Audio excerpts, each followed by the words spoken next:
En estos videos veremos lo que es el fenómeno de la consolidación y cómo se realiza el cálculo de su prueba de laboratorio.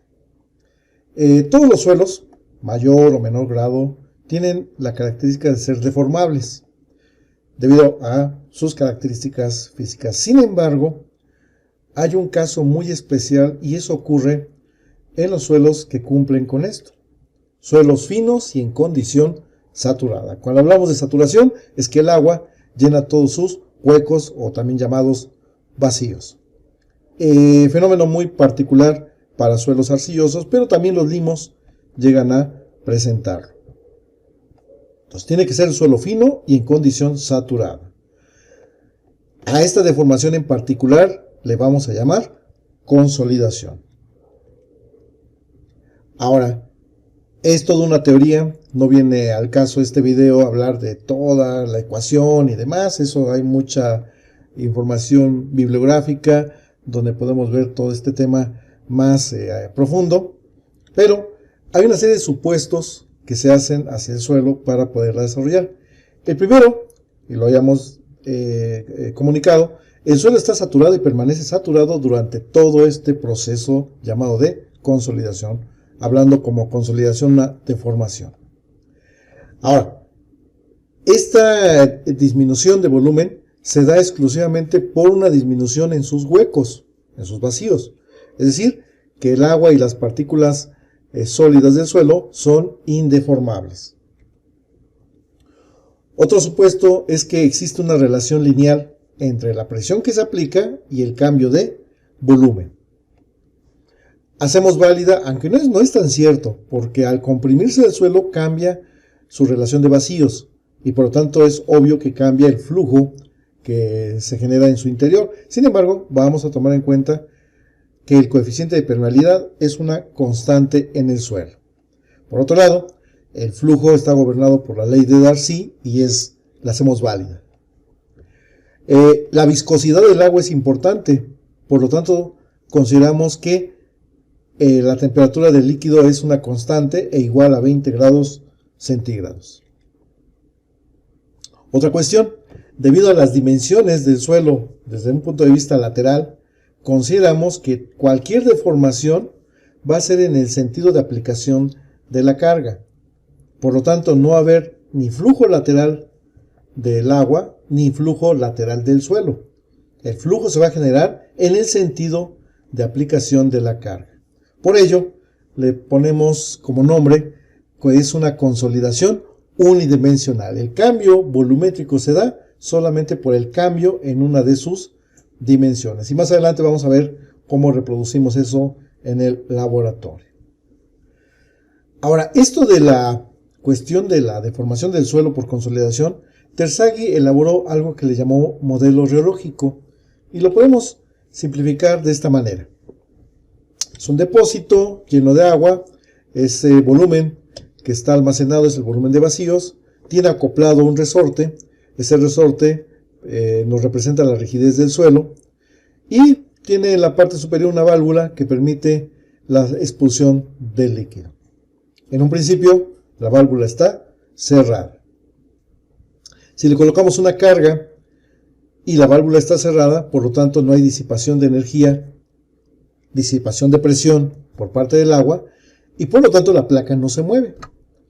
Toda la carga aparentemente la estaría tomando tanto el agua como el resorte. Sin embargo, si tomara carga el resorte se deformaría y no se está deformando. Entonces toda la presión la está tomando completamente el agua. Ahora, ¿qué ocurre si abrimos la válvula? Pues va a haber expulsión de agua. Primero con gran presión y después gradualmente va disminuyendo la presión. ¿Y qué va a ocurrir? Que hay una transferencia de carga. Primero la tomaba toda el agua, pero al destapar la válvula, esa carga se la transfiere al resorte. Y el resorte, dependiendo de su rigidez, comenzará a deformarse. Y por lo tanto, se desplaza la placa superior hacia abajo. Cada vez el agua sale con mayor dificultad, bueno, no tanto mayor dificultad, sale más lento, ¿sí? y se va acoplando todo este modelo. Hasta que llega un momento en el cual simplemente se estabiliza. Ya no sale más líquido. Es decir, no se va a vaciar completamente el modelo. Simplemente se va a expulsar la cantidad de agua equivalente para regular las presiones en su interior. El resorte está trabajando y es el que está tomando la carga W que tenemos en el exterior. Y entonces se presenta algo que le vamos a llamar un asentamiento. Ahora, ¿este es el máximo asentamiento que se presentará? No, no es el máximo que se presenta. Si yo cambiara la carga, pues cambia cuánto se va a asentar. Es más, si aquí, por ejemplo, duplico la carga, otra vez se repite todo el fenómeno. Por otro lado, si este orificio fuera de la mitad del diámetro, vamos a pensar que fuera un orificio de cierto diámetro D, y yo tapara ese orificio, hiciera otro barreno de un diámetro la mitad de ese, ¿qué va a pasar? ¿Cuánta agua se va a expulsar? La misma cantidad. Siempre y cuando, claro, el peso sea el mismo, ¿sí? Pero va a ocurrir algo interesante. Bueno, ¿y cuánto se va a asentar? Lo mismo. Pero hay un detalle, el tiempo. Eso es lo importante de este fenómeno de la consolidación y es el que nos causa problemas en las obras. Porque podemos tener terminado el proyecto, tener terminada la obra, ya se entregó, ya está en uso, y después con el tiempo se empieza a manifestar el asentamiento. ¿Esto por qué? Pues porque las partículas finas tienen permeabilidades muy bajas, del orden de por 10 a la menos 7, por 10 a la menos 9 centímetros sobre segundo. Entonces, este fenómeno le va a llevar tiempo al suelo reproducirlo. Entonces, una parte importante del fenómeno de consolidación es que el asentamiento es función del tiempo. No hay que quedarnos solamente con la pura magnitud del asentamiento. Hay que calcular el tiempo. Y entonces, de manera sencilla, podríamos decir que el proceso de la consolidación es una transferencia de carga. ¿Quién toma primero? El agua. Pero después se la transfiere a la estructura del suelo. Y la estructura del suelo, si no es capaz de soportarla, se reacomoda. Pierde vacíos. Y al perder vacíos, se manifiesta de forma macroscópica en un asentamiento. Ese es el modelo reológico de Terzaghi. Ahora, nosotros en el laboratorio vamos a reproducir esto, pero a escala. Y para ello, un fenómeno que le va a tomar al suelo años, nosotros lo vamos a reproducir en días. Más o menos es en una semana. Es variable. Hay pruebas que pueden quedar más de 7 días. Se debe de dejar la carga lo suficiente para que se desarrolle toda la consolidación. Más adelante, en otros videos, se platicará ya más a fondo cómo se hace la prueba de laboratorio. El equipo que utilizamos se llama consolidómetro. Otros le llaman odómetro, es válido, ¿sí? Es el que empleamos. Aquí vemos una imagen de un consolidómetro instrumentado, en el cual tiene una serie de partes. Más adelante vamos a platicar sobre ellas. En este caso tiene una serie de transductores que me van midiendo cuánta es la presión que le estoy aplicando a mi pastilla de suelo, y también mido cómo se va deformando en función del tiempo.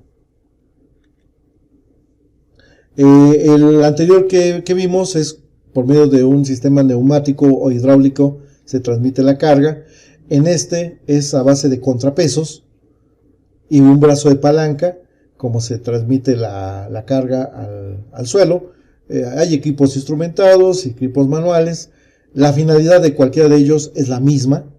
Es más, se obtienen, vamos a decirlo de manera general, los mismos resultados. Lo que tratamos es de evitar en gran medida el error humano. Es lo que tratamos de evitar. Aquí podemos ver esto se llama luego una batería de consolidómetros. Todos están hacia una base de datos y se va recibiendo la información de cada uno de ellos. Y bueno, con paquetería, antes de hablar de la paquetería, se instala, esto repito, en otros videos vamos a verlo más a fondo, cómo se hace todo este conjunto de permitir al suelo colocarlo dentro de una zona de saturación, permitir el drenado por una cara, por dos caras, se le colocan unas piedras porosas y demás. Entonces la finalidad es transmitir carga hacia el suelo y podemos controlar el flujo del agua. El suelo puede estar confinado, por ejemplo, entre dos estratos que sean más permeables que él. Es decir, que cuando lo comprima, el agua puede salir por la cara superior y por la cara inferior. Recordar que estamos considerando que no hay flujo lateral del agua, ¿ok? Entonces nada más puede salir o por la parte de arriba o por la parte de abajo. Eso lo podemos controlar. ¿Sí? Y por otro lado, controlo la carga aplicada y voy llevando un registro de cómo se va deformando mi suelo. Del lado izquierdo pueden ver el equipo completamente hermético para no tener ninguna fuga, controlar el flujo del agua, y ahí tenemos un transductor el cual me puede ir midiendo las deformaciones del suelo. Con paquetería que a veces los mismos fabricantes de estos instrumentos nos lo proporcionan, podemos generar toda una serie de gráficas en las cuales yo pueda ir desarrollando el fenómeno. Ahorita no me voy a detener a explicar cada una de ellas, pero la finalidad es tener toda esta información que me va a servir para dos cosas.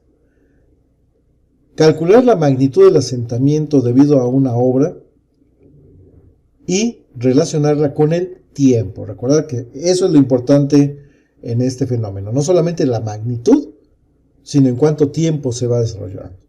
Yo podría decir de un suelo, se va a asentar 2 metros y otro suelo se va a asentar 80 centímetros. Bueno, ok. Sería muy importante el de 2 metros, pero bueno, ¿y en cuánto tiempo va a ocurrir esto? Bueno, el de 2 metros va a ocurrir en 200 años y el de 80 centímetros en 2 meses. Bueno, entonces ya se volvió más importante el de 80 centímetros. ¿Sí? Entonces van las dos cosas, relacionar magnitudes de asentamiento y el tiempo. En los siguientes videos iremos desarrollando todo esto en la prueba de consolidación.